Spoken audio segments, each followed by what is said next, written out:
गर्मी महिनामा तराईमा बिहे एटेन्ड गर्दा प्रब्लम नै problem. Hello everyone to the day 2 of our sister wedding. र मेरो मर्निङ सुरु भएको थियो with cup of fresh air at the balcony. अनि आज हो हल्दी मेहन्दीको फङ्सन।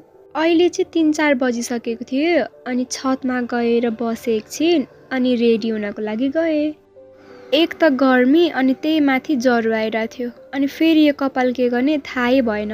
जेसुकै होस् भनेर कपाल चाहिँ मिलाइहालेँ अनि रेडी भएर म चाहिँ माथि गएर बसेँ। अनि हाम्रो ब्राइड पनि रेडी भएर आउनुभयो। अनि अलि रिसाउँदै हुनुहुन्छ किनभने दाईहरूलाई खोज्दै हुनुहुन्थ्यो, त्यही भएर।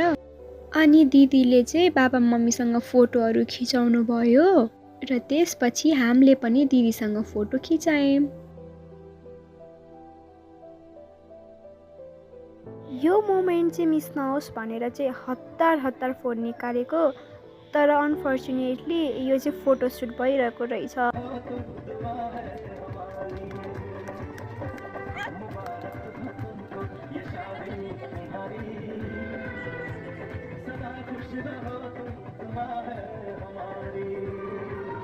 अनि यहाँ चाहिँ दिदी अचानक रुन थाल्नुभयो। त्यसपछि सबजना नै कस्तो इमोसनल भएर रुन थाल्नुभयो। म पनि इमोसनल हुँदै थिएँ, त्यही भएर म चाहिँ कन्ट्रोल गर्नको लागि चाहिँ बहिनीसँग स्न्याप बनाएर बसिरहेको थिएँ। अनि आन्टी र दाईहरू चाहिँ दिदीलाई फकाउनतिर लाग्नुभयो। त्यसपछि बहिनीहरूले चाहिँ नाचेर दिदीलाई फकाउनको लागि लिएर गयो स्टेजतिर।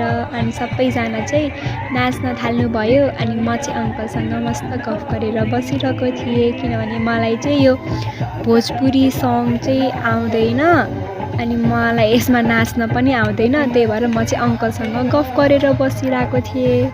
यस्तै रमाइलो गर्दै चाहिँ अब हाम्रो हल्दीको दिन पनि सकिन्छ र अब पालो आयो गुड नाइट भन्ने।